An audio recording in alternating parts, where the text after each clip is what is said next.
Assalamualaikum warahmatullahi wabarakatuh. Hari ini kita mulai kuliah fisika dasar bagian ke 10A ya. Tema kita gerak benda tegar ya. Saya akan memulai kuliah dengan pertanyaan ini ya.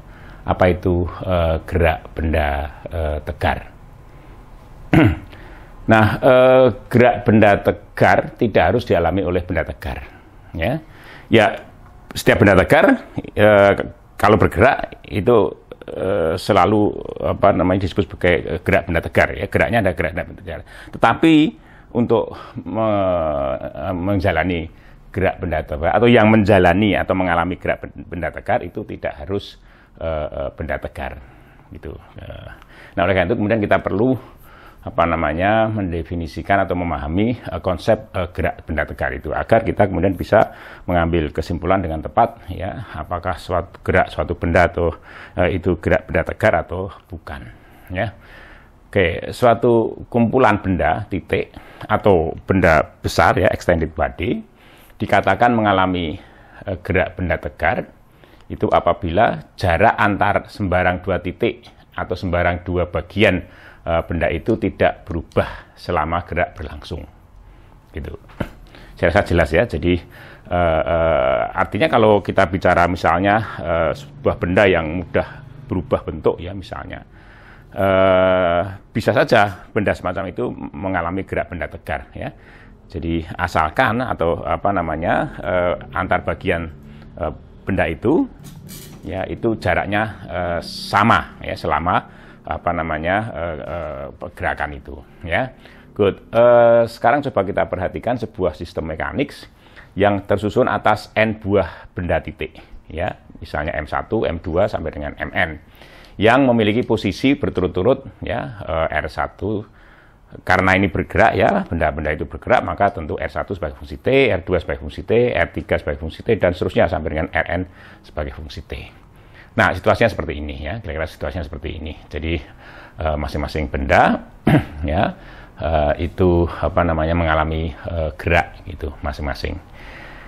Nah, gerak sistem mekanik tersebut disebut gerak benda tegar apabila berlaku ini. Jadi secara matematis ya, jadi bahwa jarak satu benda dengan benda yang lain ya, setiap pasang benda yang ada di sistem itu tadi itu jaraknya tetap gitu selama gerakan itu ya. Jadi jaraknya tetap gitu. Posisinya boleh berubah ya, posisinya boleh berubah, namanya gerak otomatis posisi masing-masing benda itu berubah. Tetapi ada constraint semacam ini ya, ini disebut sebagai constraint, kendala bahwa jarak antar dua benda di dalam sistem benda itu, n buah benda itu jaraknya tetap itu ya. Oke. Nah, sebagai contoh ya, saya mengambil sebuah sistem mekanik yang tersusun atas tiga benda, katakanlah M1, M2 dan M3 itu masa ketiga benda itu berturut-turut ya, yang memiliki posisi berturut-turut ditentukan oleh persamaan ini ya. Jadi R1 sebagai fungsi T itu sama dengan R1 cosinus omega T I ditambah R1 sinus omega T J ditambah V0 TK. Yang kedua R2T itu seperti ini ya. Oke, mirip dengan di atas, hanya sekarang ini R1 itu bilangan real ya, tetapan katakanlah ya, satuannya adalah meter gitu ya. Kemudian R2 juga begitu, satuannya meter ya. Good. Nah, R3 semacam ini. Anda bisa lihat di situ R3 itu tentu merupakan gerak beraturan ya sepanjang sumbu Z gitu ya. Kemudian yang ini ya, jadi kalau terlepas dari V0K ini maka kita bisa lihat ini gerak berupa lingkaran ya dengan jari-jari R. Demikian juga ini ya. Tetapi ada tambahan ini suku ini ya, term ini, maka ini lalu nanti ada gerakan vertikal ke atas. Jadi ada gerakan lingkaran sekaligus ada gerakan vertikal sepanjang sumbu Z itu ya.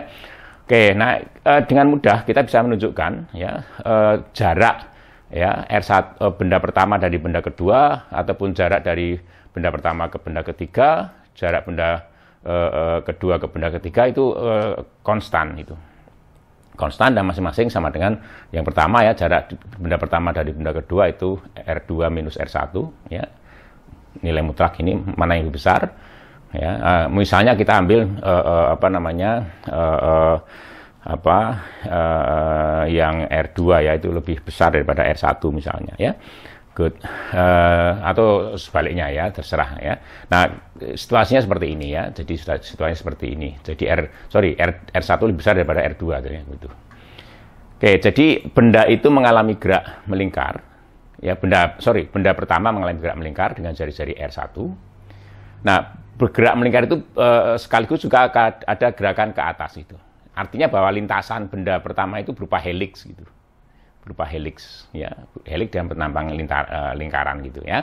Demikian juga benda kedua ya, itu berupa helix ya itu. Karena apa? Benda kedua bergerak melingkar sekaligus ada gerak pergeseran ke atas itu ya. Oke, sehingga gerakan lintasannya juga berupa helix gitu ya. Nah, benda ketiga itu hanya bergerak ya sepanjang sumbu Z ya, gerak beraturan ya ke atas itu. Good.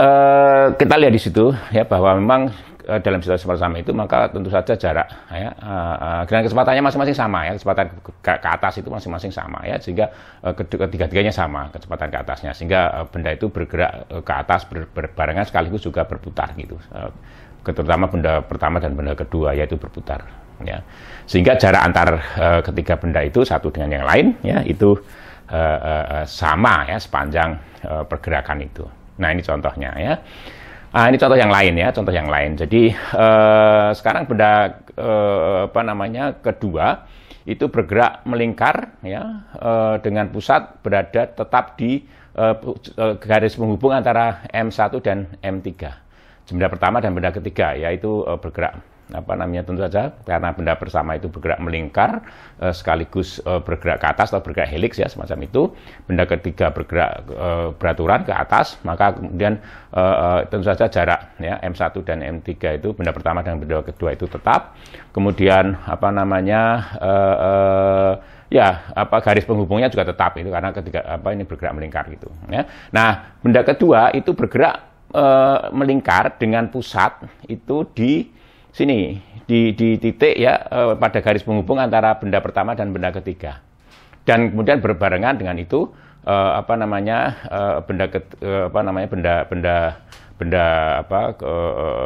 pusat benda kedua itu bergerak melingkar juga gitu ya, sehingga kemudian tentu saja orang bisa menunjukkan bahwa dari gambar ini ya jarak antara benda pertama dengan benda kedua itu tetap yes. Kemudian benda kedua dengan benda ketiga juga tetap, benda pertama dengan benda ketiga juga tetap gitu. Saya rasa mudah mengambil kesimpulan semacam itu. Nah, mungkin silahkan ya bagi yang tertarik untuk merumuskan bagaimana R1 sebagai fungsi T. Ya, saya rasa tidak sulit ya, ini sama seperti tadi, R1 sebagai fungsi T. Kemudian R3 sebagai fungsi T sama ya, bergerak beraturan ke atas dengan kecepatan V0. Kemudian yang mungkin agak sedikit membutuhkan perhitungan panjang adalah R2 ya, gerakan dari R2 itu. Good, itu ya. Nah, gerak yang bukan gerak benda tegar disebut gerak benda dengan deformasi ya, terdeformasi. Jadi selama gerakan itu tentu saja jarak antar benda tidak sama, sehingga jarak antar bagian atau titik di dalam benda itu tidak sama atau berubah, sehingga benda itu mengalami deformasi gitu ya. Contohnya ya, jadi gerak fluida. Jadi kalau Anda bergerak mengamati fluida, kemudian gerak lempeng-lempeng bumi, lalu rotasi bintang itu bukan merupakan gerak benda tegar ya, karena ada deformasi pada benda itu. Nah, ini sekedar contoh ya. Jadi bagaimana bagian-bagian bintang khususnya matahari ya, ini matahari ya. Jadi itu bergerak ya, berotasi memutari sumbu matahari ya. Itu ada perbedaan kecepatan sudut ya, masing-masing bagian itu. Jadi bergantung pada lintang. Jadi ini permukaan matahari ya, jadi bergantung pada sudut lintangnya ya. Jadi semakin apa namanya ke tinggi ke atas ya, semakin ke atas itu semakin besar gitu. Jadi semakin cepat itu ya. Oke, ini contohnya ada perbedaan kecepatan sudut pada bagian matahari itu ya, dari bagian ke bagian, dari khatulistiwa ke kutub itu ada perbedaan ya. Artinya apa? Matahari atau bintang yang lain yang bisa jadi seperti itu tidak mengalami gerak benda tegar ya, karena jarak antar bagian di dalam matahari itu selama rotasi ya itu selama berputar ya, bukan tidak sama gitu. Good, ini juga ada contoh ya. Contoh yang lain misalnya ya gerak ikan ya. Jadi ikan itu tubuh ikan itu cukup fleksibel untuk berubah ya bentuk ya. Sehingga kemudian perubahan bentuk itu memang diperlukan ya oleh ikan itu dalam rangka untuk bergerak, karena ikan berada dalam lingkungan itu. Yang jelas jarak antar bagian tubuh ikan itu berubah ya. Oleh karena itu gerak ikan itu contoh gerak yang bukan gerak benda tegar. Good. Meskipun ya nanti di dalam beberapa kajian orang memodelkan gerak ikan itu dengan gerak benda tegar, sekian benda tegar yang tersambung gitu. Jadi gerak benda tegar yang tersambung. Jadi tubuh ikan dimodelkan dengan benda-benda tegar yang tersambung. Gerakannya adalah gerakan benda tegar yang tersambung satu dengan yang lain. Ya, itu dalam kajian robotika ya, itu dilakukan seperti itu. Nah, terdapat dua macam gerak benda tegar ya. Jadi secara umum ya, jadi gerak translasi dan gerak rotasi ya. Nah, secara umum gerak benda tegar adalah gabungan ya antara gerak translasi dan gerak rotasi, itu campuran ya, jadi gerak rotasi dan gerak translasi. Nah, gerak rotasi benda tegar adalah gerak benda tegar sedemikian sehingga ya terdapat maksimal sebuah garis pada benda itu yang diam relatif terhadap sebuah kerangka acuan. Jadi untuk menentukan apakah pada gerakan benda tegar itu ada rotasi atau tidak, ya kita perlu melihat adanya minimal ya maksimal ya ada sebuah garis ya yang tetap diam relatif terhadap suatu kerangka acuan.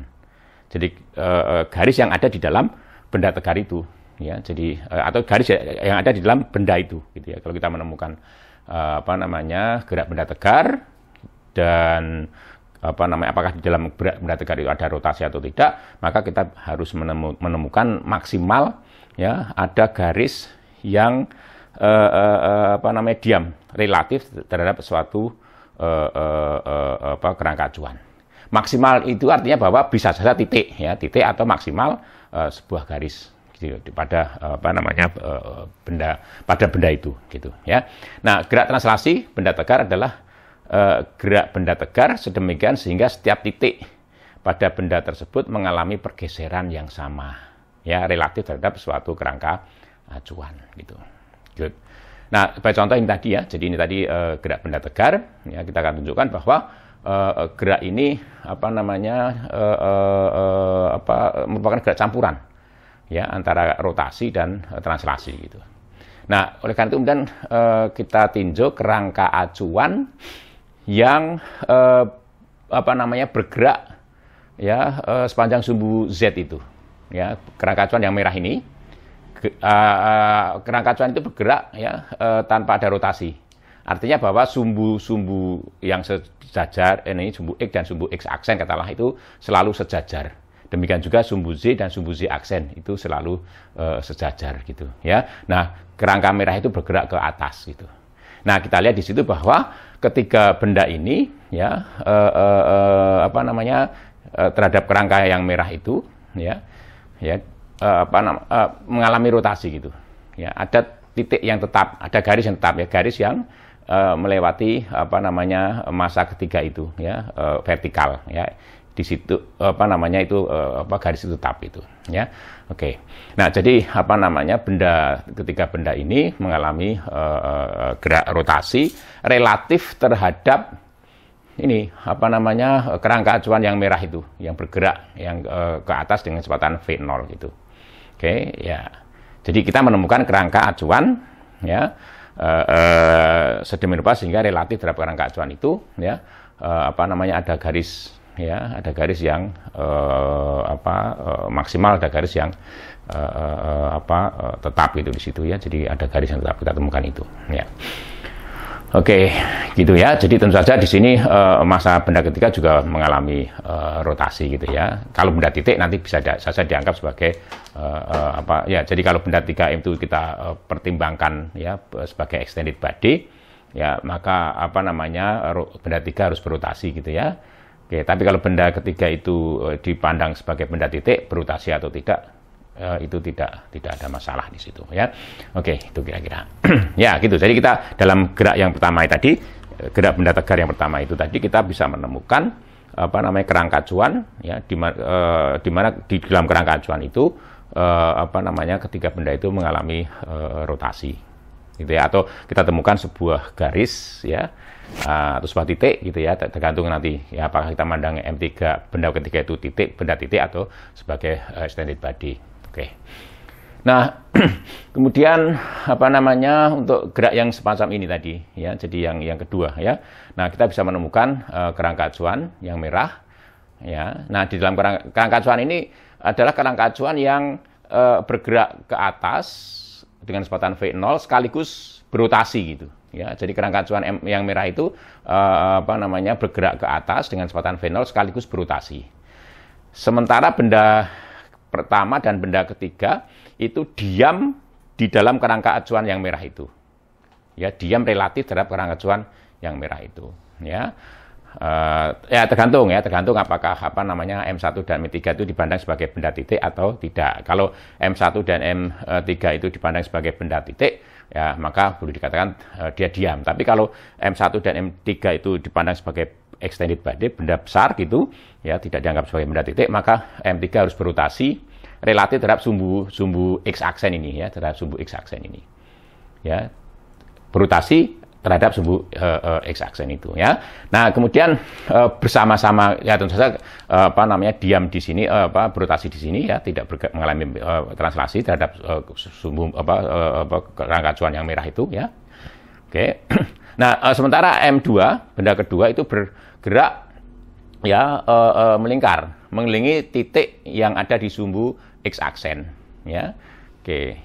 Ya, jadi M2 itu selalu bergerak melingkar ya, memutari titik yang ada. Nah, otomatis karena dipaksa selalu memutari melingkar dengan jari-jari tetap ya, memutari titik yang ada di sumbu X aksen dan apa namanya sumbu X aksen kerangka acuan yang merah itu bergerak berputar begitu ya, maka otomatis apa namanya kita menemukan ya bahwa di kerangka acuan yang merah itu ya itu ada gerak rotasi gitu ya, gerak rotasi. Jadi M3 memutari sumbu X, benda pertama memutari sumbu X aksen, benda ketiga memutari sumbu X aksen, kemudian M2 ini memutari titik yang ada di sumbu X aksen itu. Dan sumbu X aksen bersama sumbu Z aksen itu bergerak memutar ya gitu ya. Oke, sambil bergerak ke atas gitu ya, sehingga kemudian dalam hal ini kita menemukan ya ada kerangka acuan di mana apa namanya ketiga benda itu mengalami gerak benda tegar dan berupa rotasi gitu ya, berupa rotasi ya, itu karena ada gerak translasi ya, lalu bersama-sama kerangka acuan itu bergerak ke atas dengan kecepatan V0 itu. Jadi artinya bahwa gerak semacam ini adalah gerak campuran ya, gerak translasi dan gerak rotasi. Good. Nah, karena dalam gerak rotasi maksimal terhadap sebuah garis ya dalam benda itu yang tetap relatif terhadap suatu kerangka acuan, maka bisa saja hanya ada satu titik yang diam relatif terhadap kerangka acuan itu. Jadi karena kita tadi maksimal ya itu sebuah garis, ditemukan sebuah garis yang apa namanya tetap ya selama gerakan itu ya, maka bisa jadi yang ditemukan hanya ada satu titik yang tetap itu. Nah, itu artinya apa? Artinya bahwa sumbu rotasi tidak harus memiliki arah yang tetap gitu, ya. Dalam gerak campuran rotasi dan translasi, sumbu rotasi juga mengalami perpindahan atau translasi. Ini gerak campuran tadi yang umum gitu, ya. Nah, kecepatan sudut oleh karena itu memiliki arah dan besar, ya. Arah kecepatan sudut ditentukan sesuai dengan sumbu rotasi sesaat, ya, dengan aturan tangan kanan. Jadi misalnya begini ini, ya. Jadi kita punya benda ini bergerak rotasi, tapi sumbunya ini berubah-ubah gitu, ya. Mungkin gerak gasing, ya. Mungkin Anda sekalian sudah pernah melihat orang main gasing, ya. Itu contoh. Jadi gerak rotasi, ya, gerak benda tegar berupa rotasi yang sumbu rotasinya itu bukan hanya bergeser, ya, dengan arah tetap, tapi arahnya berubah-ubah gitu. Jadi arahnya berubah-ubah, ya. Jadi orientasi sumbu rotasi itu berubah gitu. Saya rasa bumi kita juga begitu, ya. Jadi bumi kita mengalami precesi, ya. Jadi sumbu rotasi bumi kita itu juga berubah-ubah, ya, berputar, ya, precesi, mengalami precesi gitu. Good. Sehingga kemudian kecepatan sudut, ya, itu kemudian berubah-ubah, ya, arahnya gitu, ya. Oke, good. Nah, meskipun memiliki besar dan arah, ya, kecepatan sudut bukanlah besaran vektor, ya. Kecepatan sudut adalah besaran vektor semu, ya, atau pseudo vektor. Ya, ini bisa dipahami dari sini, ya. Jadi kita mempunyai sebuah balok gitu dengan warna mukanya masing-masing. Muka balok itu diberi warna berbeda-beda, ya. Jadi ada yang warna abu-abu, ada yang warna hijau, ada yang warna biru, ada yang warna kuning, ada yang warna ya, biru tua, ya, biru muda, ya. Nah, yang pertama, ya, yang di atas itu kita lakukan kita rotasi dengan sumbu Z sebagai sumbu rotasinya begitu, ya, ke sini, ya. Sehingga kemudian warna hijau ini kemudian ada di muka ini, ada di depan, ya, ada di depan. Nah, kemudian dilanjutkan dengan memutar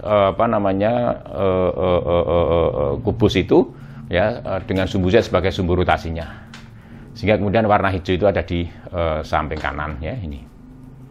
Good. Itu rotasi dengan sumbu Z sebagai sumbu rotasi, ya, rotasi dengan sumbu Z sebagai rotasi, dilanjutkan dengan rotasi dengan sumbu Z sebagai sumbu rotasi. Hasilnya warna hijau, muka yang berwarna hijau dari balok itu menghadap ke kanan, ya. Nah, sekarang berangkat dari keadaan yang sama, kita balik, kita putar dulu, ya, kita rotasi dulu balok itu dengan sumbu Z sebagai sumbu rotasinya. 90 derajat juga, jadi masing-masing delta theta itu 90 derajat, ya. Nah, sehingga kemudian didapatkan bahwa muka yang ini abu-abu itu ada di kanan, ya, sebelah kanan, yang menghadap ke kanan. Setelah itu dilanjutkan dengan rotasi melalui sumbu Z sebagai sumbu rotasinya juga 90 derajat gitu, ya. Oke, arahnya sama, sudut besarnya sudut rotasinya sama, dan ternyata kemudian kita dapatkan bahwa sekarang muka hijau itu ada di depan, ya, menghadap ke depan. Ya, hasilnya beda gitu, ya. Jadi artinya apa? Artinya penjumlahan perubahan sudut ini itu rotasi, ya, itu tidak komutatif itu, ya, tidak komutatif. Oleh karena itu perputaran bukanlah vektor, ya. Jadi karena perputaran bukan vektor, maka kecepatan sudut bukan merupakan vektor, ya. Itu yang penting untuk dipahami. Tetapi pseudo vektor. Ya, nanti ada alasan lain, ya. Jadi yang bisa ditunjukkan, ya. Jadi bahwa kecepatan sudut meskipun memiliki arah dan besar, tapi itu bukan vektor. Itu adalah vektor semu. Good. Nah, sekarang kita coba batasi, ya, pembicaraan kita pada gerak campuran, ya, maksimal gerak campuran, ya. Jadi maksimal sampai gerak planar, yakni bahwa gerak campuran dengan arah sumbu rotasinya tidak berubah. Jadi meskipun ada pergeseran, ada translasi, tapi sumbu rotasi dari gerak benda itu tidak berubah orientasi, ya. Jadi arahnya tidak berubah, tapi bisa mengalami pergeseran gitu, ya. Itu kita sebut sebagai gerak planar, ya. Nah, jadi concern kita adalah orientasi, ya, yakni sudut rotasi benda dan juga posisi benda tersebut gitu. Jadi dalam ini karena gerak campuran, maka concern kita, ya, ada dua hal, ya, yakni orientasi dan posisi. Orientasi dicerminkan oleh sudut rotasi, sementara posisi oleh koordinat ya benda yang kita bicarakan ya. Dari sini kita dapat mendefinisikan kecepatan sudut rata-rata, kecepatan sudut sesaat, kecepatan sudut rata-rata, percepatan sudut rata-rata, dan juga percepatan sudut sesaat ya. Nah, untuk membicarakan orientasi, biasanya kemudian kita perlu bersepakat tentang garis acuan, ya, garis acuan atau mungkin bidang acuan juga bisa ya. Jadi kalau benda ini bukan hanya cakram tapi juga silinder gitu, maka dibutuhkan bidang acuan ya, bidang acuan. Ya, jadi bidang dalam ini misalnya garis acuan L dan K. Garis acuan itu nanti akan menentukan atau kita gunakan untuk mengukur orientasi ya benda itu ya. Oke, yang tentu saja orientasi akan diwakili oleh sudut rotasi itu ya. Contoh gini, jadi garis K itu akan kita pilih sebagai garis yang fix di dalam ruang ya, dalam kerangka acuan diam di ruang itu ya.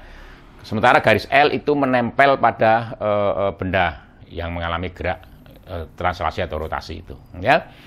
Nah, kemudian oleh karena itu kalau benda itu berrotasi, maka kemudian garis acuan L yang menempel pada benda itu juga ikut berrotasi ya.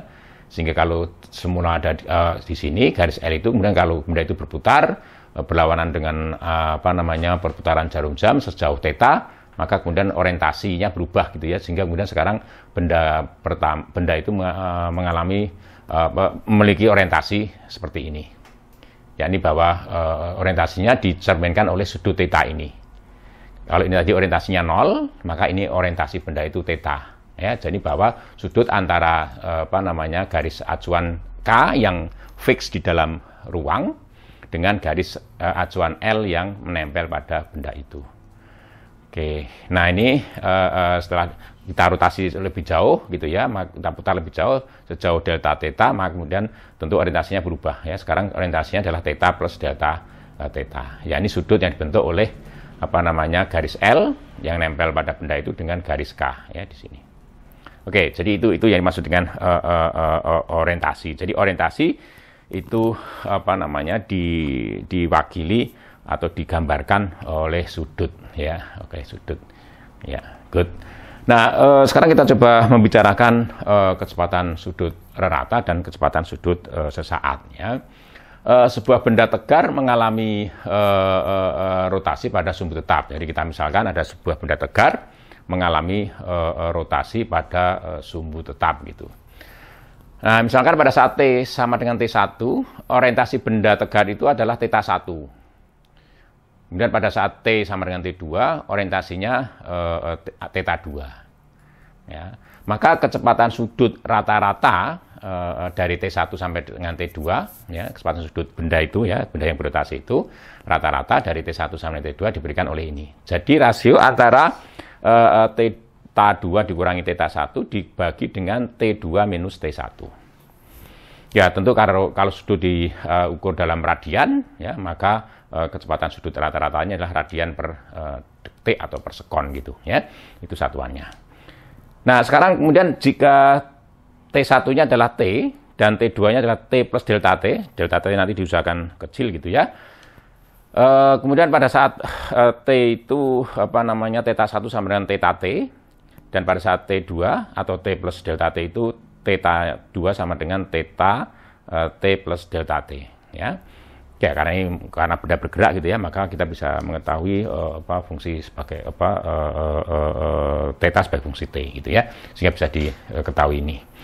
Maka kemudian kita hitung kecepatan rata-rata, ya, kecepatan sudut rata-rata benda itu dari T sampai dengan T plus delta T. Ya, tentu saja ikuti aja apa yang ada di persamaan ini ya. Jadi theta 2 minus theta 1 tentu saja T plus delta T dikurangi dengan theta T, kemudian T plus delta T dikurangi T, hasilnya delta T.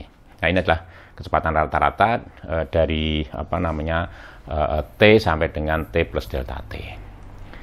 Nah, kecepatan sudut sesaat benda tegar itu pada saat T ya adalah kecepatan sudut rata-rata ini dari T sampai dengan T plus delta T, dengan delta T itu cukup kecil ya, menuju 0 gitu. Sehingga kemudian kita dapatkan ini ya. Jadi kecepatan sudut sesaat kita tulis sebagai omega t pada saat t ya. Karena bisa berarti saat t aksen bisa berbeda ya. Artinya omega bergantung pada, atau kecepatan sudut sesaat itu bergantung pada waktu ya. Oke, itu didefinisikan sebagai limit tadi. Limit delta t menuju 0 ya, dari selisih ini tadi, rasio ini ya, rasio ini. Nah, ini kalau kita ingat apa namanya di kuliah kalkulus ya, atau di pelajaran kalkulus di SMA, ini adalah turunan ya, derivatif ya, theta terhadap t. Jadi kecepatan sudut sesaat itu adalah derivatif theta sebagai fungsi t. Tapi secara prinsip tadi kita harus mengukur apa namanya theta pada saat t plus delta t, dan pada saat t lalu diambil selisihnya dirasiokan dengan delta t. Untuk delta t yang menuju 0 sekecil mungkin gitu. Ya. Good. Itu apa namanya konsep kecepatan sudut ya. Nah, sekarang bagaimana dengan percepatan sudut? Nah, sama. Jadi kita mulai dengan kecepatan sudut rata ya. Jadi sebuah benda mengalami gerak rotasi, dalam hal ini secara umum tidak harus apa namanya dengan kecepatan sudut yang konstan gitu ya, sehingga pada saat T1 ya dan T2 itu memiliki kecepatan sudut yang berbeda. Ya, maka kemudian yang maksud dengan percepatan sudut rata-rata dari T1 T2 adalah rasio ini. Jadi kecepatan sudut pada saat T2 dikurangi dengan kecepatan sudut pada saat T1 lalu dibagi dengan selisih T2 minus T1. Nah, kemudian kecepatan sudut, kita juga bisa menghitung kecepatan sudut rata-rata dari T plus delta T, dari T sampai dengan T plus delta T. Sehingga tentu saja apa namanya percepatan sudut rata-rata ya dari T sampai dengan T plus delta T seperti ini. Good, saya rasa jelas ya. Oke, kemudian oleh karena itu percepatan sudut sesaat benda tegar itu pada saat T adalah percepatan sudut ya rata-rata dari T sampai dengan T plus delta T dengan delta T yang cukup kecil gitu. Artinya ini tadi. Jadi percepatan sudut sesaat ya, ingat ya ini dengan sumbu yang apa namanya tetap ya. Itu ya tetap arahnya ya, yang penting ya, bisa saja apa namanya sumbu itu juga bergerak ya, bergeser gitu ya. Good. Jadi diperoleh dengan cara ini. Ya, ini limit delta T menuju 0 dari rasio ini. Nah, ini jalan adalah turunan atau derivatif omega terhadap T gitu ya. Gitu. Jadi saya rasa tidak sulit ya memahami itu. Nah, nanti ada paralelisme antara gerak rotasi apa namanya berubah beraturan GRBB dan gerak lurus berubah beraturan GLBB. Jadi kira-kira ya situasinya seperti ini. Jadi kalau di kiri itu menggambarkan gerak lurus berubah beraturan, rumusnya semacam ini. Ya, jadi VT itu V pada saat T sama dengan V0, kecepatan 0 ya, kecepatan pada saat T sama dengan 0 ditambah dengan AT. Maka kemudian kalau di awal benda itu bergerak dari titik X0, maka posisi benda pada saat T itu diberikan oleh XT seperti ini. Ya, dan VT kuadrat itu diperoleh seperti ini. XT juga bisa dihitung semacam ini ya. Oke, jadi XT sama dengan setengah V0 plus V dikalikan T ya. Good. Nah, kemudian maka apa namanya di dalam gerak rotasi berubah beraturan juga semacam ini. Jadi omega T diberikan oleh omega 0 plus alpha T. Alpha adalah percepatan sudut sesaat tadi ya. Kemudian ini konstan ya dalam ini karena beraturan ya, konstan. Kemudian theta T itu juga seperti ini. Ya, kemudian ya sama aja, tinggal ini artinya bahwa rotasi itu dimulai pada orientasi theta 0 gitu ya. Lalu tadi pada posisi X0 karena gerak lurus ya, translasi ya, maka di sini apa namanya berawal dari rotasi theta 0. Dan ya paralelnya sama gitu. Jadi saya rasa tidak akan kesulitan ya melihat apa namanya gerak rotasi berubah beraturan ya, karena itu ada merupakan apa analogi ya dari gerak lurus berubah beraturan. Good. Nah, sekarang kita coba pahami kaitan antara variabel rotasi dan variabel translasi. Kalau benda itu mengalami rotasi, katakanlah misalnya dengan sudut sumbu yang tetap ataupun sumbu yang berubah, maka titik-titik ya yang ada pada benda itu akan mengalami juga gerak translasi. Jelas ya. Jadi kalau kita bicara gerak rotasi berarti secara keseluruhan ya benda itu. ya benda tegar itu atau benda meskipun tidak tegar, kalau suatu benda mengalami gerak benda tegar rotasi ya kita bisa katakan semacam itu. Jadi keseluruhan dari benda besar itu atau sistem kumpulan benda-benda itu. Tapi kalau kita bicara tiap titik atau tiap benda titik yang menyusun benda besar itu, maka ada gerak translasi gitu. Ya, nah ini yang akan kita bicarakan itu. Jadi sebagai contoh gini, sebagai contoh titik P ini. Jadi kita punya benda berupa ini cakram semacam ini, cakram berlubang semacam ini. Nah, benda itu mengalami rotasi gitu. Jadi orientasi awalnya katakanlah tadi misalnya di sini ya. Jadi 0 derajat di sini. Lalu bergerak ya sampai ada suatu saat T katakanlah pada theta gitu ya. Good. Nah, kemudian sesaat kemudian orientasinya bertambah menjadi theta plus delta theta. Nah, perhatikan titik P itu, ya, perhatikan titik P. Ya, titik P semula ada di sini, ya, kemudian titik P itu bergerak ke sana. Jadi titik P itu semula di sini, kemudian berputar ke sana, gitu, ya, berputar ke sana. Good. Nah, kita lihat di situ bahwa ada gerak translasi gitu. Jadi titik P itu mengalami gerak melingkar sebenarnya. Jadi kalau ini nanti misalnya benda itu ya rotasinya penuh misalnya 2pi gitu ya atau 360 derajat, maka benda ini titik P itu akan bergerak melingkar. Kita lihat di situ bahwa benda P, titik P itu mengalami gerak translasi berupa gerak melingkar gitu ya. Nah, jadi oleh karena itu kita akan bicarakan ya variabel translasi dari titik-titik itu, gerak melingkar titik-titik yang ada pada benda berotasi itu dihubungkan dengan variabel rotasi ya, sudut itu ya. Good. Nah, karena sudut dinyatakan dalam radian, maka titik P menempuh busur sejauh ini. Jadi titik P dari sini ke sini sampai di situ. Jadi titik P itu awalnya di sini ya, kemudian bergerak melingkar ya. Tapi ketika bergeser jauh delta T, maka titik P itu bergerak menyusuri busur ini, sekian ini. Ya, busur dengan sudut bukanya delta theta. Sehingga kemudian panjang busur itu tentu saja adalah ini, delta S. Itu sama dengan R dikalikan delta T gitu. Ya. Oke, saya rasa jelas itu, ya. Jadi delta S panjang busur sama dengan jarak titik P itu dari sumbu putar dikalikan dengan delta T. Delta T adalah ini tadi ya, perubahan orientasi ya atau sudut rotasi sudut rotasi ya, itu penambahan orientasi tadi ya, jadi dari sini ke sini. Good. Saya rasa tidak sulit memahami ini ya. Jadi karena theta di dalam radian, delta theta dalam radian, R dalam meter, maka kita bisa memahami bahwa delta S sama dengan R dikalikan delta theta gitu. Good. Nah, kemudian kecepatan ya linear atau tangensial atau kecepatan singgung pada saat T oleh karena itu diberikan oleh si ini tadi. Jadi ini kecepatan titik P tadi ya, titik P tadi yang berjarak R dari sumbu putar.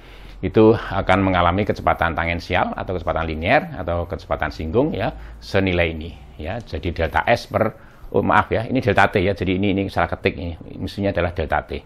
Jadi delta S per delta T. Limit delta T menuju 0 dari delta S per delta T. Oh, ini sudah betul ya. Jadi delta S sama dengan R delta T, lalu R-nya bisa keluar karena R-nya konstan ya. Kemudian ini limit delta T menuju 0 dari delta theta per delta T. R dt per dθ per dt. Nah, ini adalah kecepatan sudut. Jadi kita di situ bahwa kecepatan tangensial sesaat ya dari titik P itu perkalian antara R jarak titik P itu dari sumbu putar dengan kecepatan sudutnya. Oke. Nah, percepatan linear titik P diberikan oleh ini sama ya, situasinya sama. Jadi A T tentu saja limit delta T menuju 0 ini delta T ya. Jadi nanti salah ketik lagi delta V per delta T. Jadi rasio antara delta V per delta T dengan delta T menuju 0. Jadi kalau delta T menuju 0 maka delta V juga menuju 0 gitu ya.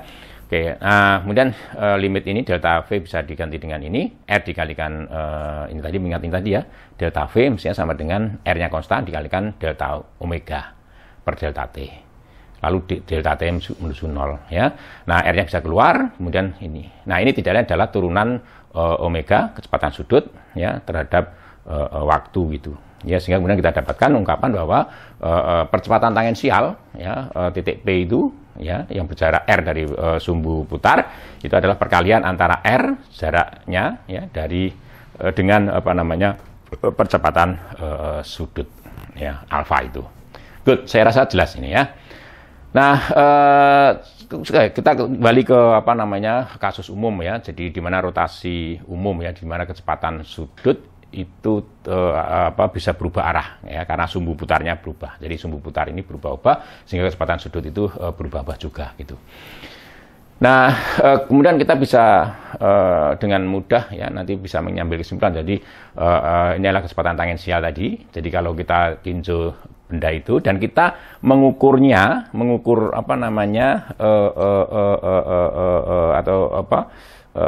posisi dari benda itu kita ukur dari kerangka acuan ini ya. Jadi posisi benda bukan dari pusat lingkaran itu tadi, tapi kita lihat dari sini. Maka kemudian kita lihat ya kecepatan tangensial V ya besarnya itu bisa dihitung dari sini ya. Jadi kecepatan tangensial V ini ya besarnya kecepatan tangensial V itu ya itu akan sama dengan omega kecepatan sudut dikalikan dengan sumbu jari-jari ini, jari jarak dari sumbu putar ya. Nah, dalam hal ini tentu saja kalau R itu adalah jarak titik atau benda itu dari pangkal koordinat yang ada di sini R, maka jarak benda titik itu dari sumbu putar adalah R sin theta. Dengan theta adalah sudut yang dibentuk oleh sumbu putar atau kecepatan sudut dengan vektor posisi ya. Sehingga seperti ini. Nah, omega adalah besarnya omega, lalu R adalah besarnya R, vektor R, lalu sin theta. Nah, ini ingat ya, jadi ini tidak lain adalah besar dari hasil kali silang ya, cross product antara omega dengan R. Oke, R. Nah, sementara arahnya itu ditentukan oleh ini. Jadi arah dari omega ya, jadi karena berputar ke sana maka ibu jari itu menunjukkan arah omega sementara jari-jari yang lain itu menunjukkan arah perputaran. Nah, V itu ditentukan tentu saja dengan ini. Jadi V sama dengan omega cross R. Ya, V itu sama dengan omega cross R. Ya, bisa ditunjukkan ya. Maka arahnya V ke sana ya, arahnya V ke sana. Jadi ini R, ini omega. Jadi skru putar kanan bergerak dari omega ke R gitu melalui sudut yang kecil sehingga skru itu bergerak ke sana ya sesuai dengan V itu ya. Good. Jadi bagaimana merumuskan secara vektor ya. Jadi hubungan antara variabel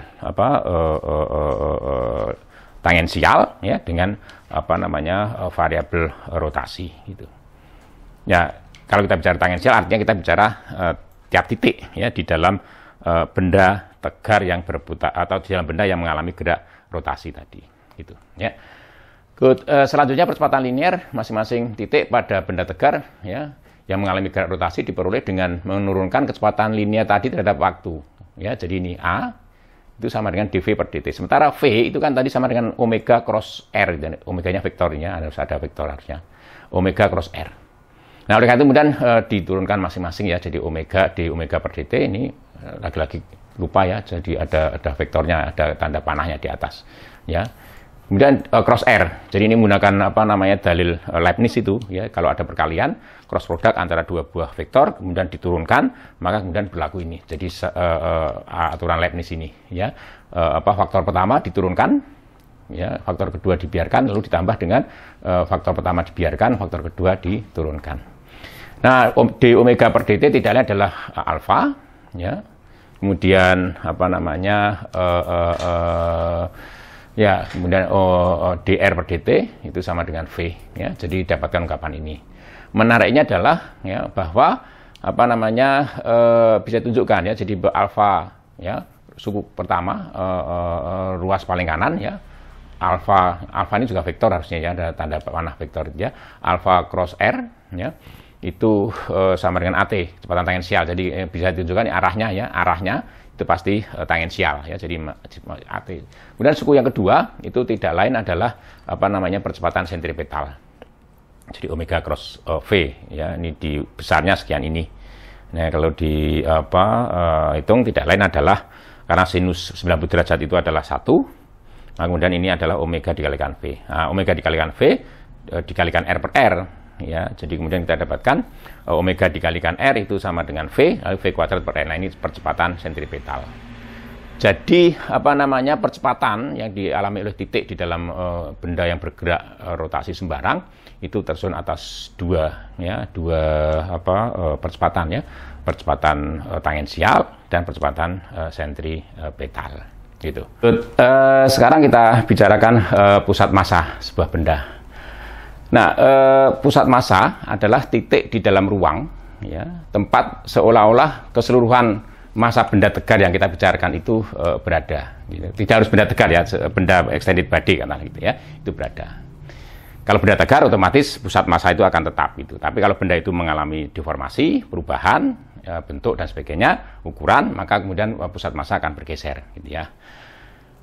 Contohnya begini. Tapi yang penting di sini bahwa pusat massa sebuah benda itu tidak harus ada di dalam benda itu. Sebagai contoh begini. Jadi kalau saya berdiri tegak begini, ya, maka pusat massa saya itu ada di dalam tubuh saya. Tapi kalau saya membungkuk, maka kemudian sedikit demi sedikit pusat massa saya itu akan keluar dari tubuh saya begitu. Ya, jadi artinya bahwa pusat massa sebuah benda tidak harus berada di dalam benda itu. Nah, kalau benda tegar, maka pusat massanya selalu tetap itu. Ya, tapi kalau benda itu mengalami deformasi seperti tadi saya membungkuk, maka pusat massa saya akan berubah titik tempatnya gitu ya. Good. Pusat massa bisa berada di dalam dan di luar benda tegar itu ya. Atau ya tidak harus benda tegar ya. Oke. Sebuah benda yang tersusun atas N benda, titik pusat massa diberikan oleh persamaan ini. Jadi ini sekali lagi seharusnya tidak harus hanya berlaku untuk benda tegar, tapi juga benda yang lain ya. Good ya. Nah, kalau benda tegar, titik atau pusat massa itu akan tetap, tapi kalau benda itu mengalami deformasi, geraknya bukan gerak benda tegar, maka titik pusat massa itu akan berubah ya. Good. Bergeser.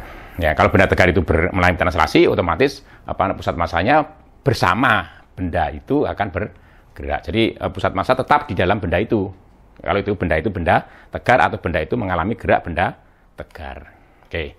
Jadi definisinya semacam ini ya. Jadi posisi pusat massa RPM itu sama dengan jumlahan perkalian antara MI massa masing-masing benda dengan posisinya masing-masing ya. Lalu dibagi dengan massa total. Ya, jumlahan massa benda-benda itu M1, M2 plus M2 plus M3 dan seterusnya sampai dengan Mn ini. Nah, kemudian kita bisa membagi karena R itu vektor, maka dia tersusun atas koordinat X, Z, dan Z. Jadi saya sebagai XPM, ZPM, dan ZPM. Tentu saja sama seperti ini. Jadi nanti R ini bisa dipisah ya. Jadi menjadi XI dikalikan vektor I ditambah YJ dikalikan vektor J ditambah ZI ditambah dikalikan vektor J ditambah ZI dikalikan vektor K gitu. Sehingga kemudian bisa dipisah menjadi 3 bagian ini. Ya, saya rasa jelas ya. Nah, kemudian ya seperti ini situasinya ya. Jadi kalau kita mempunyai N buah benda, titik begitu. Nah, kemudian kita bisa menghitung pusat massanya. Kalau benda titik ini berubah ya posisinya dan geraknya bukan gerak benda tegar, maka pusat massa ini tentu tidak akan tetap di dalam benda itu. Tapi kalau benda ini benda tegar, ya maka pusat massa itu akan fix ya di dalam benda tegar itu, bergerak ya bersama benda tegar itu. Good. Nah, ini kalau pusat massa untuk benda yang kontinu ya, benda tegar yang besar kontinu ya, terdistribusi secara kontinu gitu ya. Maka kemudian kita bisa menghitung ya koordinat XPM seperti ini ya. Jadi integral meliputi seluruh massa dari X dm. Jadi X adalah koordinat dari dm itu ya. Kemudian ini juga begitu. Jadi Z adalah koordinat dari elemen massa itu ya. Nah, dengan dm adalah tergantung. Jadi massa benda yang kita bicarakan itu berupa lempeng, berupa kawat, berupa ya ini kalau berupa kawat maka dm bisa dituliskan seperti ini. Lambda adalah rapat massa linier ya. Kemudian dm sama dengan ini sigma dA, dengan dA adalah rapat massa luasan atau permukaan ya, sigma ya. Kemudian dA adalah elemen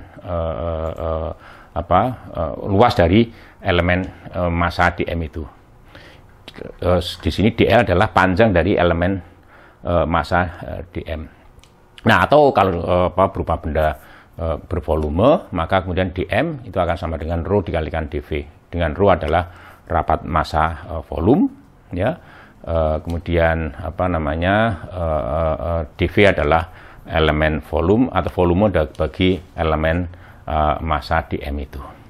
Good, jadi ini saya rasa mungkin sudah banyak dipelajari ya di waktu Anda duduk di SMA ya mungkin. Nah, untuk benda besar memiliki kerapatan seragam dan juga memiliki simetri, penentuan pusat massa menjadi mudah ya. Ini bahwa pusat massa berada pada pusat simetri gitu. Ya, sebagai contoh misalnya ini, jadi bentuk bola bejal yang homogen, ya mudah sekali menentukan pusat massanya, ya berada di pusat simetri dari bola itu, yakni di pusat bola itu, gitu. Ya, untuk silinder bejal homogen, ya pusat massanya itu ada di dalam sumbu itu tadi.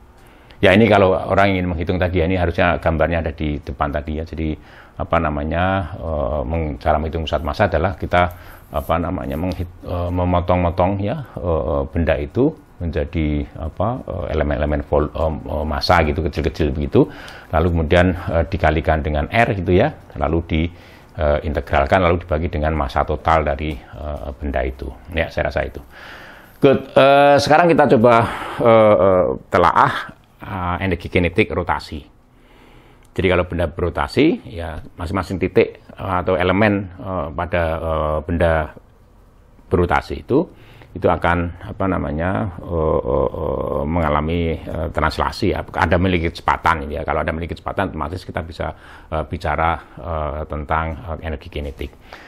Nah, sebuah benda tegar tersusun atas 3 buah bola, ya sebagai contoh ini, dihubungkan oleh 3 batang tegar yang ringan gitu. Nah, benda tegar itu berotasi dengan sumbu menembus bidang gambar. Ya, ini jadi ini ada sumbu menembus tegak lurus gini, jadi ke sini gitu ya. Oke, itu.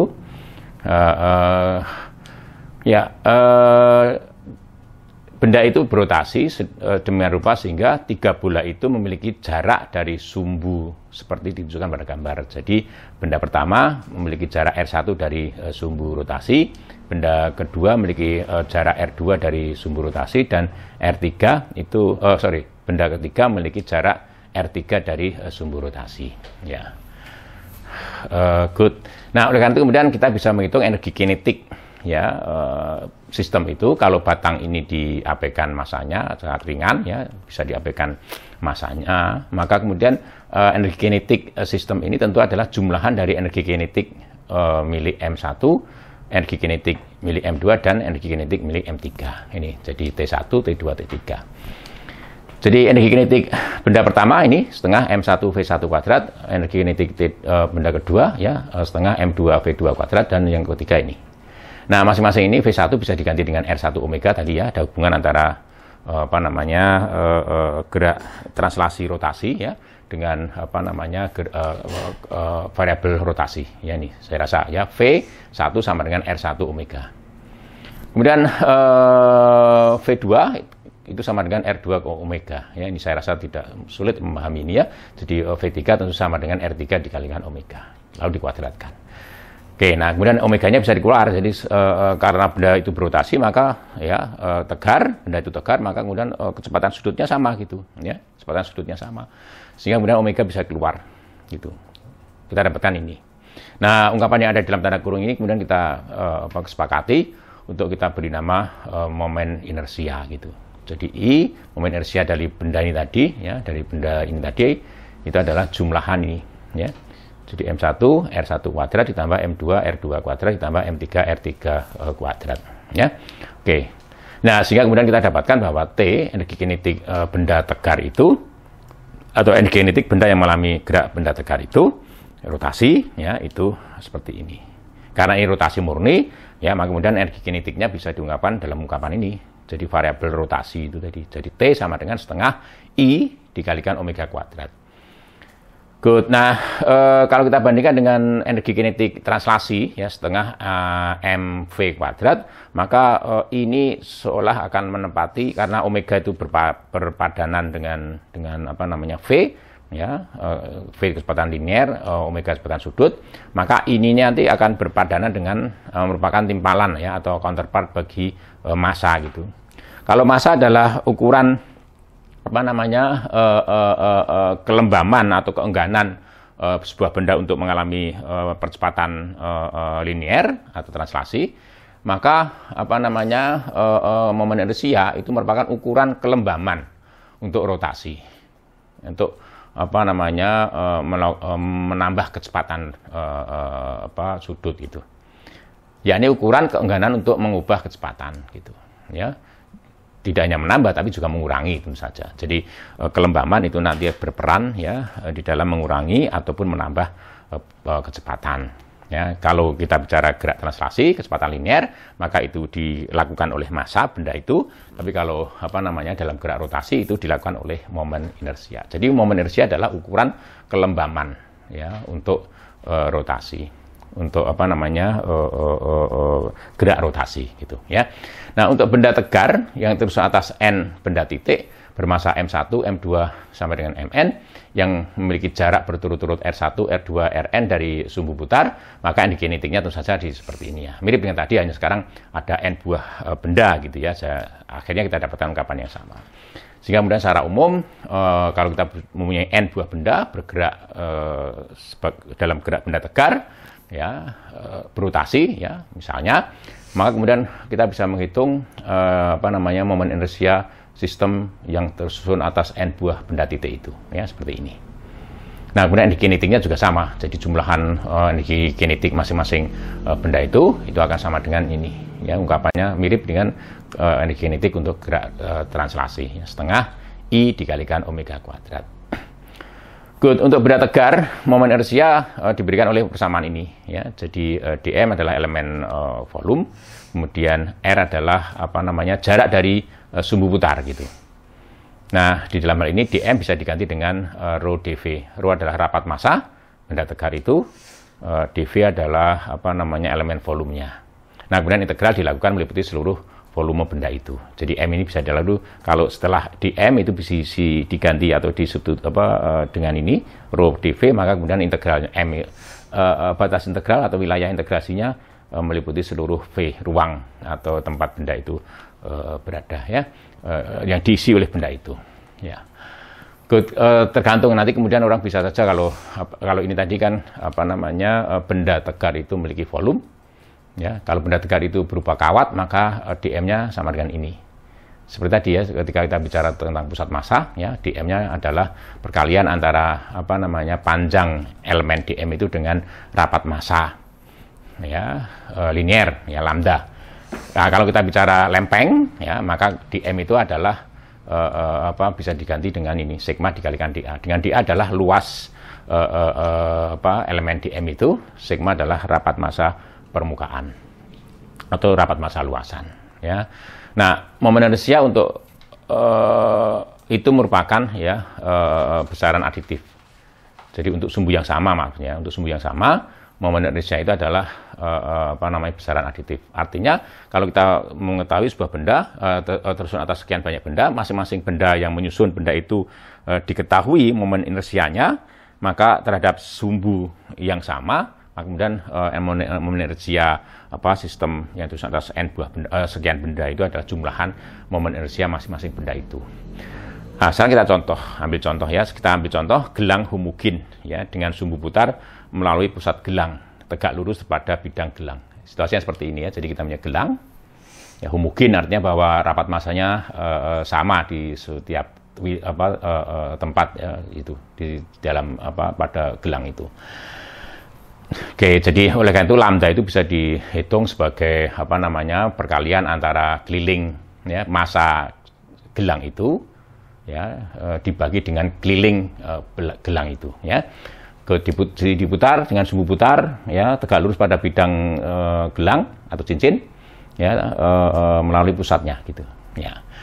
Maka kemudian situasinya seperti ini ya, dm ini ya, dm elemen masanya seperti ini. Nah kebetulan karena ini berupa cincin atau gelang, maka jarak dm itu dari sumbu putar itu sama gitu, sama-sama r besar ya itu. Jadi jari-jari cincin itu. Sehingga kemudian dm bisa ditulis sebagai lambda dl. Dl itulah panjang dm ini. Nah panjang dm ini tentu saja akan sama dengan apa namanya r jari-jari dikalikan dengan d theta. D theta adalah sudut ini. Jadi kalau dibikin apa namanya ini ya ini ada sudut ini, sudut tambah buka ya, sudut buka bagi dm. Ya ini. Nah, kemudian oleh karena itu kita bisa menghitung ya integral i adalah integral r kuadrat dm. Ya, ini meliputi seluruh massa apa namanya massa gelang itu. Nah, kemudian diubah ini jadi dm-nya diganti dengan lambda r d theta ini.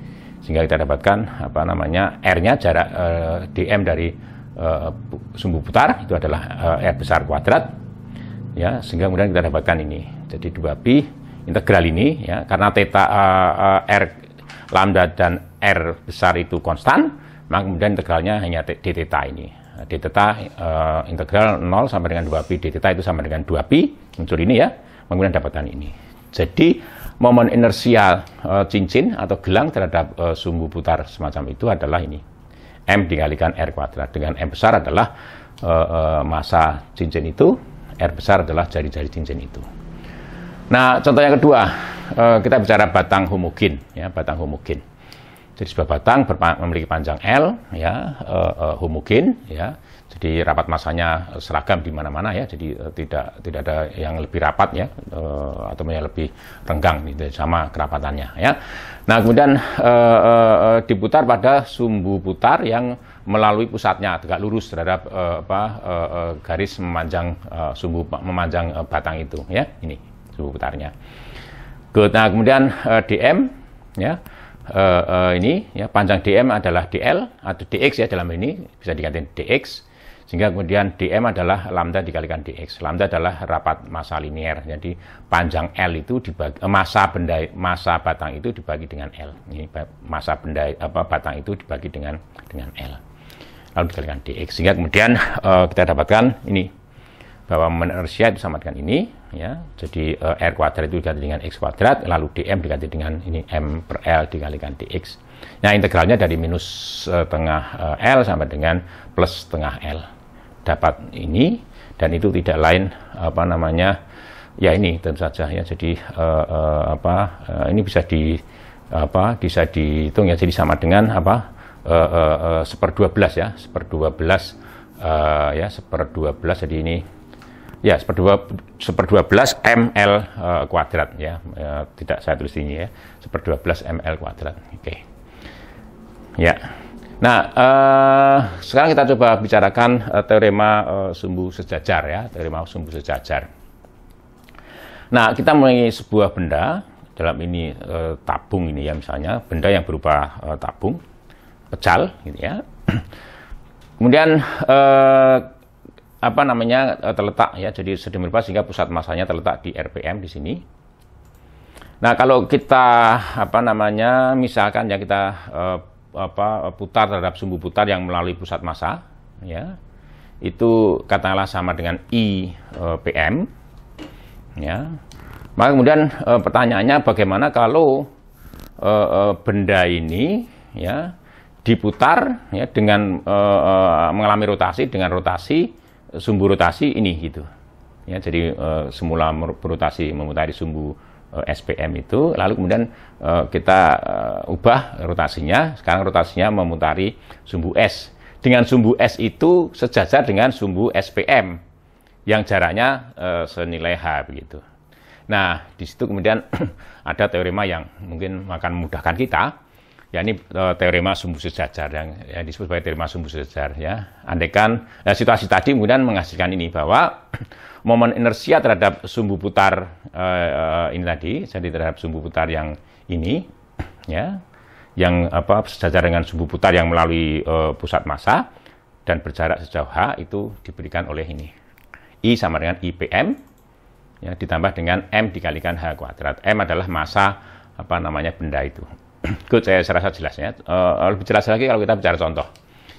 Baru saja kita bicarakan contoh tadi ya. Jadi bahwa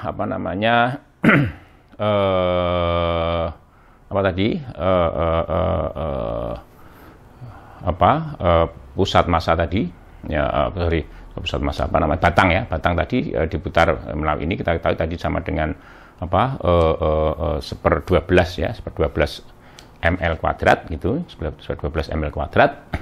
Nah, kemudian kita ingin mengetahui momen inersia batang ini terhadap sumbu putar yang ini, yang di ujung batang itu. Oke, sejajar dengan SPM. Tadi sudah kita ketahui berapa momen inersia terhadap SPM itu, tidaknya adalah 1/12 ml kuadrat ya.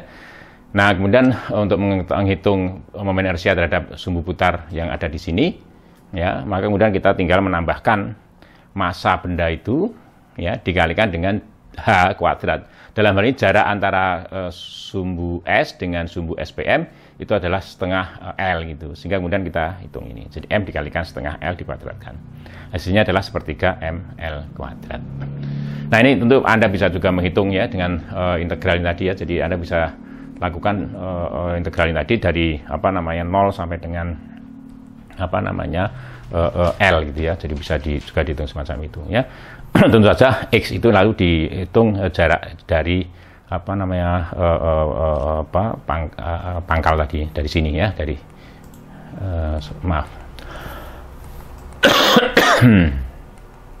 ya dari sini, jadi X nanti diukur dari sini, hasilnya akan sama ya, hasilnya akan sama. Tapi saya rasa dengan menggunakan teorema sumbu sejajar ini akan lebih mudah ya menghitungnya. Good. Contoh berikutnya ya, jadi kalau saya mempunyai bola ya, dan kita sudah mengetahui momen inersia ya terhadap sumbu yang melalui pusat bola itu. Bola ini homogen sehingga pusat massanya ada di pusat bola itu. Dan oleh karena itu momen inersianya adalah 2/5 mr kuadrat, dengan R adalah jari-jari bola itu, R besar ya, kemudian M adalah massa bola itu. Nah, kemudian kita ingin mengetahui momen inersia bola itu ya, relatif terhadap sumbu yang sejajar dengan sumbu SPM dan berjarak R dari SPM itu. Ya, otomatis kemudian mudah ya, tinggal menambahkan mr kuadrat ya, ini seperti ini. Jadi 2/5 mr kuadrat ditambah mr kuadrat. Kasus khusus ketika R kecil itu sama dengan R besar. Jadi artinya bahwa sumbu S itu ada di sini ya, sumbu S itu ada di sini. Kalau sumbu S itu ada di sini tinggal ganti, jadi ini R besar itu ya. Jadi 5/5 ya, artinya 7/5 mr kuadrat gitu. Itu kalau diukur dari sini ya. Oke, saya rasa mudah ya. Nah, kemudian ada lagi teorema sumbu tegak. Ya, situasinya seperti ini. Saya mempunyai benda lempeng gitu, lempengan semacam itu ya. Kemudian kita sudah mengetahui momen inersia terhadap sumbu yang sejajar dengan lempeng itu, yang berada pada lempeng itu. Jadi S1 maupun S2 yang saling tegak lurus. Ini saling tegak lurus. Maka kemudian orang bisa menghitung momen inersia lempeng itu terhadap sumbu S3 yang tegak lurus terhadap S1 maupun S2 gitu ya. Jadi ini ya, ditinjau sebuah benda planar ya, andaikan S1 dan S2 adalah sumbu yang ada pada bidang benda itu, dengan S1 tegak lurus S2. Sementara S3 adalah sumbu yang tegak lurus bidang benda dan melalui titik perpotongan S1 dan S2. Jika I1 momen inersia benda itu relatif terhadap S1, I2 momen inersia benda itu relatif terhadap S2, dan I3 momen inersia benda relatif terhadap S3, maka hasilnya ini. Jadi bahwa I1 ditambah I2 itu sama dengan I3. Contohnya ini. Jadi kalau kita tadi ya sudah mengetahui cakram ya, cakram itu momen inersianya terhadap sumbu S1 dan S2 itu adalah 1/4 ml kuadrat. Ya sama, karena ini apa namanya simetris ya, simetri cakram, maka kemudian relatif terhadap S1 dan S2, momen inersia cakram itu adalah ini. Nah, berapa momen inersia terhadap S3? Tinggal menjumlahkan. Jadi 1/4 ml kuadrat ditambah 1/4 mr kuadrat. Hasilnya adalah setengah mr kuadrat, seperti yang mungkin bisa dicek ya. Hasilnya memang sekian ini. Good. Nah, contoh 5 ya. Jadi benda pejal yang kita miliki ya itu berupa bola ya dengan massa m. Jadi bola ini bermassa m dan jari-jarinya r gitu. Kemudian kita punya cincin ya, cincin itu memiliki jari-jari luar dan jari-jari dalam ya. Jadi bermassa m kecil dengan jari-jari luar itu Ra dan jari-jari dalam ini sekian itu Rb. Jadi dari sini pusat sini ke sini itu Rb ya, dengan R itu kurang dari Ra kurang dari Rb. Nah, tentukan momen inersia benda itu relatif terhadap sumbu putar yang melalui pusat bola tegak lurus pada bidang cincin ya. Nah, bidang cincin yang memuat cincin, bidang yang memuat cincin itu memuat pusat bola. Jadi ini sejajar ya. Bidang yang memuat cincin ini memuat pusat bola itu. Jadi gitu ya. Good. Jadi cincin dan pusat bola berada pada satu bidang yang sama. Nah, ini bagaimana kita menghitung momen inersia semacam ini. Nah, sudah saya sampaikan tadi bahwa momen inersia benda-benda terhadap sumbu yang sama itu sifatnya aditif gitu. Artinya begini, kita harus menghitung momen inersia cincin itu. Cincin semacam ini tentu saja adalah momen inersia ini tadi ya, cakram, tapi dikurangi dengan ini. Jadi cakram itu kemudian dipotong ini. Dipotong ya, cakram yang dalam itu dengan jari-jari RB tadi ya, dengan cakram ini jari-jarinya A gitu ya, RA gitu, kemudian A ya tadi ya, jari-jarinya RA ya. Kemudian dipotong, dibuang cakram yang di dalam dengan jari-jari RB gitu. Artinya apa? Momen inersia hasil pemotongan itu tidak lain adalah momen inersia cakram dengan jari-jari RA dikurangi dengan momen inersia cakram dengan jari-jari RB yang diambil dari cakram yang dengan jari-jari RA itu tadi ya. Oke, jadi saya rasa cukup untuk membicarakan yang ini. Nah, kemudian kalau itu sudah ketemu, kemudian dijumlahkan dengan momen inersia bola itu gitu terhadap sumbu yang sama ini.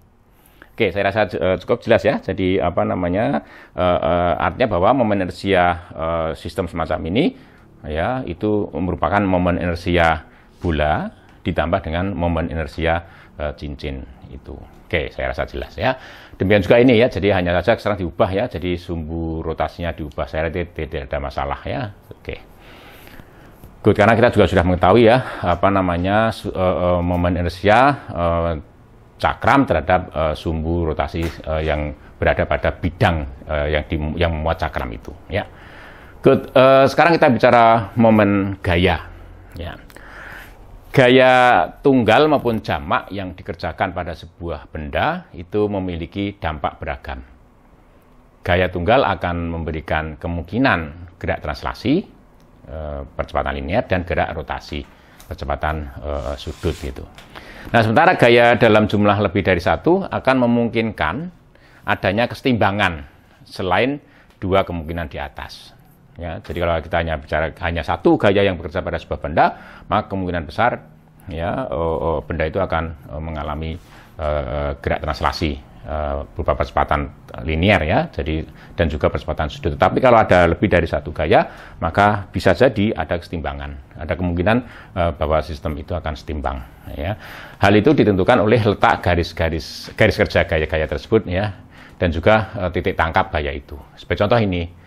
Ya, sebagai contoh benda bola ini yang ada di lantai, kemudian dikenai gaya F1, F2, F3. Gaya F1 cenderung menyebabkan bola mengalami rotasi, ya, dengan percepatan sudut searah dengan putaran jarum jam, percepatan ya di sana, ya, gitu ya. Kemudian F2 cenderung hanya menyebabkan bola mengalami percepatan linear, ini karena melalui pusat massa ya, jadi itu. Kemudian gaya ketiga, F3 itu cenderung juga menyebabkan bola mengalami rotasi dengan percepatan sudut ya atau arah putaran ya itu berlawanan dengan perputaran jarum jam. Ya ini mestinya bukan apa namanya arah percepatan sudut ya, arah rotasi ya. Jadi percepatan sudut dengan arah rotasi searah perputaran jarum jam. Good. Ya. Jadi F3 cenderung juga menyebabkan bola mengalami rotasi dengan percepatan sudut itu atau dengan rotasi itu searah berlawanan arah dengan perputaran jarum jam, jadi ke sana gitu. Kalau F1 cenderung membuat bola itu berotasi dengan percepatan sudutnya, menambah percepatan sudut ya, mengubah percepatan sudut atau memberi kecepatan ya itu arah sana. Tapi kalau F3 itu arahnya berlawanan dengan arah perputaran jarum jam ya. Good. Nah, jadi kita lihat ada F1, F2, F3 itu efeknya bergantung pada apa namanya ini tadi garis kerja gaya itu dan juga pada titik tangkap itu. Jadi ini ada titik tangkap di sini dan di sini. Jadi titik tangkap F2 dengan garis gaya sejajar titik tangkap itu dengan apa namanya pusat massa menyebabkan benda itu akan cenderung mengalami gerak translasi atau percepatan translasi. Sementara apa F1 yang titik tangkapnya itu berada di sini ya dengan garis gaya tidak memuat pusat massa, maka cenderung dengan juga ya F3 dengan garis kerja ya yang tidak melalui pusat massa itu akan menyebabkan apa namanya gerak rotasi, percepatan rotasi sudut ya gitu. Good. Nah, perbedaan garis kerja dan titik tangkap gaya-gaya itu menyebabkan perbedaan apa namanya akibat yang ditimbulkan oleh gaya-gaya itu ya. Nah, perbedaan garis kerja dan titik tangkap gaya-gaya itu menyebabkan perbedaan momen gaya yang dihasilkan oleh gaya-gaya tersebut. Momen gaya ini merupakan timpalan atau counterpart untuk gaya di dalam gerak rotasi. Oke, sebagai contoh ini ya. Jadi saya punya benda, ya, kemudian benda itu kita apa namanya dikenai gaya F dengan titik tangkap di sini, ya, keluar gitu. Nah, kemudian kita menghitung momen gaya yang ditimbulkan oleh F itu relatif terhadap sumbu rotasi ini.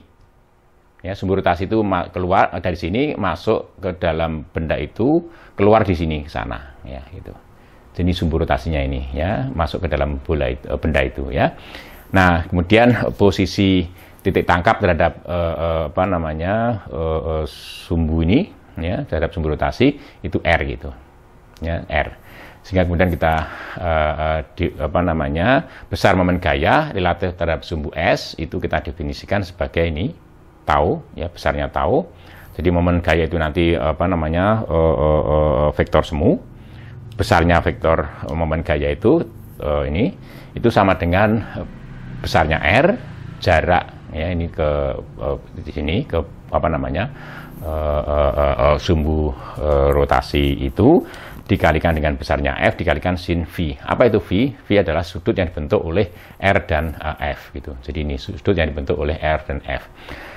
Nah, arah momen gaya itu ditentukan dengan ini cross product antara R dan F.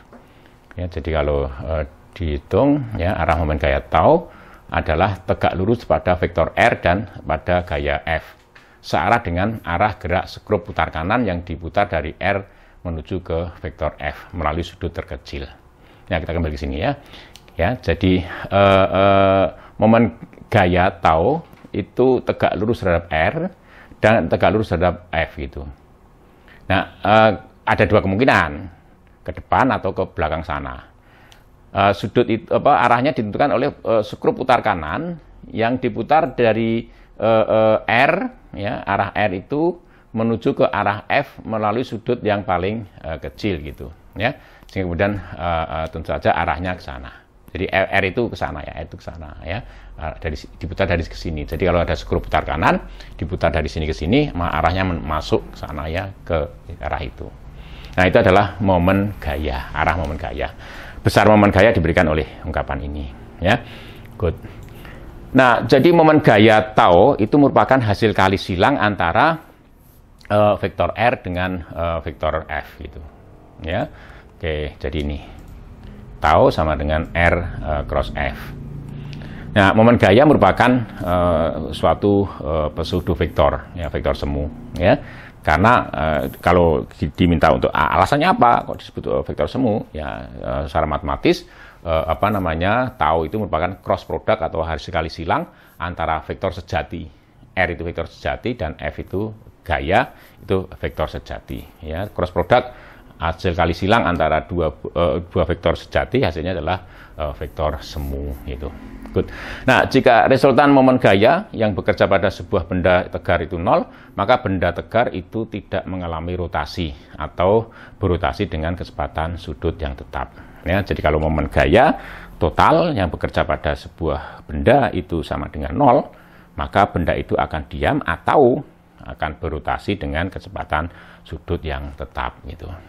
Momen gaya bisa jumlahkan, ya. Jadi kalau ada banyak gaya yang bekerja pada sebuah benda dengan titik tangkap yang berbeda-beda, maka relatif terhadap suatu sumbu kita bisa menghitung, atau suatu titik, ya, kita bisa menghitung momen gaya, ya, masing-masing gaya itu kemudian dijumlahkan. Jadi artinya itu adalah torka atau momen gaya total yang bekerja pada benda tersebut, gitu. Nah, sebagai contoh, ya,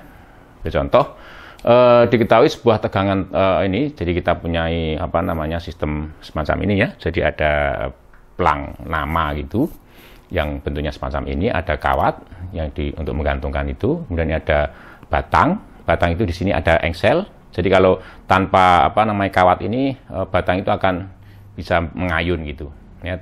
Jadi karena ada engsel di situ, bebas gitu, ya. Oke, kemudian diketahui bahwa tegangan tali dalam situasi semacam ini normal, ya, timbang semacam itu, diketahui bahwa tegangan tali ada 50 Newton gitu. Nah, ujung kiri batang mendatar dihubungkan dengan dinding melalui engsel tadi, sehingga batang itu tanpa tali bebas mengayun. Oke. Nah, panjang tali itu 1,5 meter dan membentuk sudut 30 derajat di sini. Ini 30 derajat. Ya, terhadap batang mendatar itu. Yang diminta adalah menghitung momen gaya yang dilakukan oleh tali pada sistem papan nama ini, ya. Jadi batang plus papan itu, ya.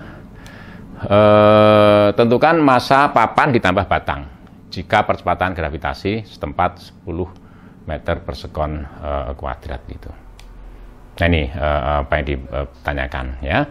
Nah, kita hitung sekarang, ya. Panjang batang mendatar itu tentu saja adalah ini 1,5, ini sudutnya di sini, ya, 30 derajat. Maka ini panjang batang mestinya adalah 1,5 meter dikalikan kosinus 30 derajat, ya. Jadi hasilnya silahkan hitung 1,3 meter. Jadi ini dari sini ke sini 1,3 meter. Nah, komponen vertikal tegangan tali, jadi ini ke sana, komponen vertikal tegangan tali kan sepanjang tali itu, ya, T itu. Komponen vertikalnya ke atas itu adalah ini. Jadi 50 Newton dikalikan sinus 30 derajat. Jadi ya karena ini sudut sekian ini 30 derajat, maka komponen ke atas, ya, dari tegangan tali itu adalah 25 Newton. Yakni 50 Newton dikalikan sinus 30 derajat. Good.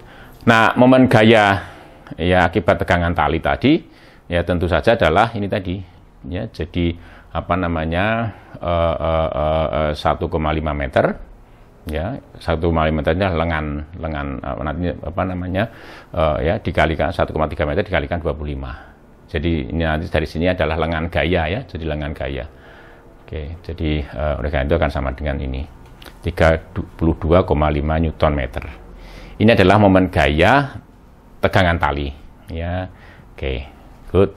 Nah, momen gaya tali, ya, itu sama dengan momen gaya berat sistem jadi momen gaya tali itu sama dengan momen gaya akibat yang diberikan oleh berat sistem papan. Jadi sistem papan ini kan memiliki massa, ya, atau berat gitu ke bawah, kayak berat gitu. Nah, momen gaya tali yaitu sama dengan momen gaya berat sistem papan itu.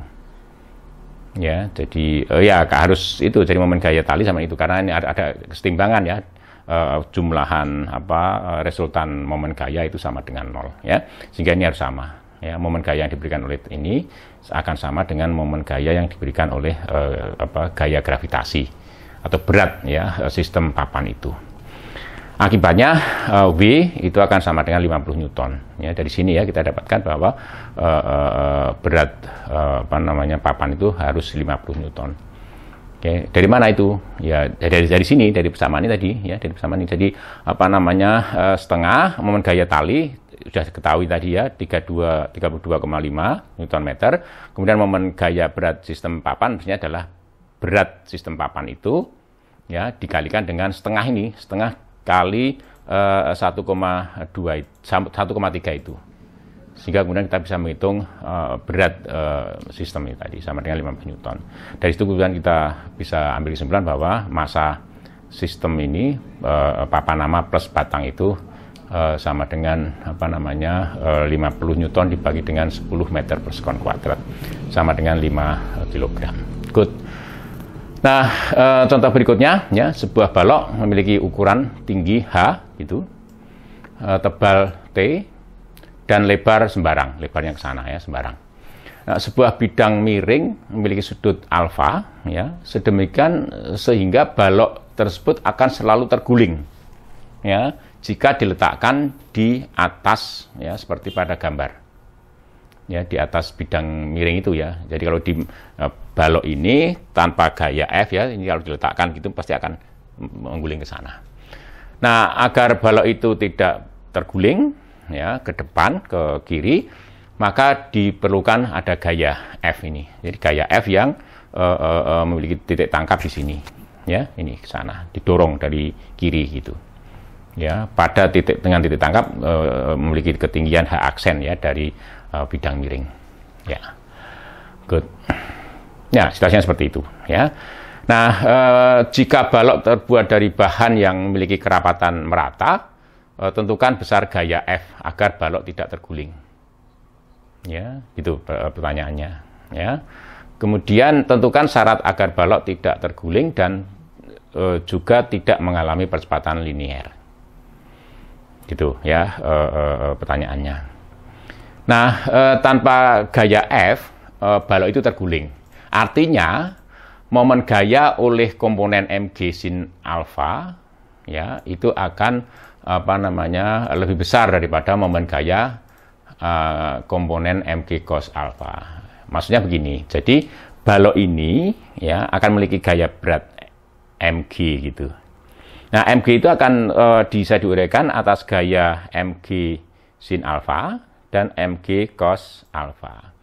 Mg sin alfa relatif terhadap ini sumbu yang ada di sini, ya itu akan memiliki momen gaya. Demikian juga mg sin alfa ya ke sana itu akan memiliki momen gaya terhadap ini, sumbu ini. Terhadap sumbu yang sama ini, maka mg cos alfa itu juga memiliki momen gaya. Ya. Nah, kalau momen gaya mg sin alfa itu lebih besar daripada momen gaya mg cos alfa, maka benda itu akan terguling. Ya, tentu terhadap ini. Nah, jadi oleh karena itu kemudian kita hitung. Jadi ini adalah momen gaya mg sin alfa ya relatif terhadap sumbu tadi, sumbu yang berada ya rusuk balok yang sama. Jadi rusuk balok kiri bawah gitu ya. Oke, jadi sekian ini. Ini adalah momen gaya yang diakibatkan oleh mg sin alfa. Lengan gayanya adalah H/2. Ya, kemudian yang ini, yang ruas kanan ini adalah momen gaya ya akibat mg atau yang diakibatkan oleh mg cos alfa. Oke, ya, jadi momen gaya lengan gayanya adalah T/2. Nah, karena terguling, maka kemudian tentu saja momen gaya akibat ini itu akan lebih besar daripada momen gaya akibat mg cos alfa. Atau bisa ditulis seperti ini ya, mudah sekali ini bawa ke kiri ya, atau karena mg/2 itu lebih besar dari 0, maka diperoleh bahwa H sin alfa minus T cos alfa itu lebih besar dari 0. Good, ini kesimpulan yang pertama ya. Nah, yang kedua, dengan bekerjanya gaya F pada balok sedemikian sehingga balok tidak terguling, maka berlaku keseimbangan gaya, momen gaya. Jadi sigma tau sama dengan 0. Jadi kalau kemudian apa namanya kita kenai gaya F begitu, ya, kita kenai gaya F, ya, maka kemudian balon tidak terguling, ya, artinya bahwa ada kesetimbangan momen gaya gitu, ya, momen gaya total itu sama dengan 0 gitu. Momen gaya yang diakibatkan oleh gaya F ini adalah F dikalikan H aksen tentu saja, ya, sehingga kemudian kita dapatkan ungkapan ini tadi. Jadi bahwa apa namanya H per 2 mg sin alfa dikurangi dengan F H aksen dikurangi dengan T per 2 mg cos alfa itu sama dengan 0. Karena sigma tau sama dengan 0. Nah, dari situ kemudian kita dapatkan ungkapan ini, ya. Jadi bahwa F ya itu sama dengan ini tadi, ya, ini dipindah apa F-nya dipindah ke kanan, ya. Itu hasilnya ini, ya. Sehingga F nilainya sekian ini. Nah, F lebih besar dari 0. Artinya bahwa F itu memang betul-betul ke kanan gitu. Ya, kenapa? Karena ini H sin alfa itu lebih besar daripada T apa namanya cos alfa ini tadi karena dari sini, ya, gitu. Jadi F itu lebih besar dari 0, arahnya ke kanan gitu, ya. Nah, itu akibatnya apa? Jadi F itu kalau lebih besar dari apa namanya mg sin alfa, maka akan ada percepatan ke kanan gitu. Ya, kalau F itu kurang dari mg sin alfa, ya, maka kemudian apa namanya akan ada percepatan ke kiri gitu, ya. Nah, selanjutnya agar terdapat kesetimbangan gaya, percepatan linearnya sama dengan 0, maka ya ini harus berlaku gitu bahwa F itu sama dengan mg sin alfa. Jadi sigma F sama dengan 0 gitu, ya. Jadi sigma F mendatar itu sama dengan 0. Artinya bahwa F dikurangi dengan mg sin alfa itu sama dengan 0. Nah, kita masukkan F, ya, ini, ya, nilainya ini. Kemudian dari sini kemudian kita bisa apa namanya dapatkan ungkapan ini. Jadi agar apa namanya tidak ada percepatan ke kiri maupun ke kanan dan tidak terguling, ya, maka apa namanya H aksen, ya, ketinggian titik tangkap gaya F itu sekian ini, ya. Jadi H minus T kotangen alfa dibagi dengan 2. Good, saya rasa itu, ya, apa namanya bagi kuliah fisika dasar bagian 10A. Insya Allah kita akan lanjutkan nanti di bagian 10B. Terima kasih. Assalamualaikum warahmatullahi wabarakatuh.